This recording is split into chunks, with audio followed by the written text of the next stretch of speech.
নমস্কার, সুস্বাগতম। আপনারা দেখছেন জুডোস ধামাকার নতুন পর্ব, সাথে আছি আমি জুডো। শাকিব খান রাইহান রাফির পরিচালনায় আবার অভিনয় করছেন। ছবিটার নাম তাণ্ডব, যে ছবির গ্লিমস প্রকাশিত হবে 28শে মার্চ শাকিব খানের জন্মদিনে। কিন্তু একটা কথা শোনা যাচ্ছে, এই ছবিতে নাকি আছেন আফরান নিশো।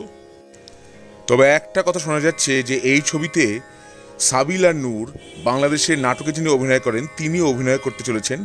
এছাড়াও আছেন জয়া এহসান।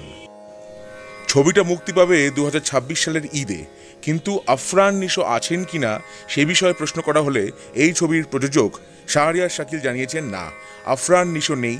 এছাড়াও আরেকটা কথা রটেছে যে একটি টেলিভিশন চ্যানেলে হামলার ঘটনাকে কেন্দ্র করে নাকি এই ছবির কাহিনী আবর্তিত। এমনটাও নাকি নয়, জানিয়েছেন প্রডিউসার। কিন্তু একটি টেলিভিশন চ্যানেল যে এই ছবির থিম, সেটাও তিনি বলেছেন। তবে শরীফুল রাজ এই ছবিতে থাকতে পারেন, এমন কথাও শোনা যাচ্ছে।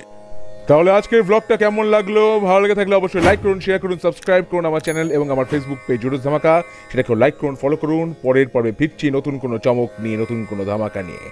হ্যাস্টা লা ভিস্টা, জুডোস ধামাকা। লেটস ডু দ্য ধামাকা।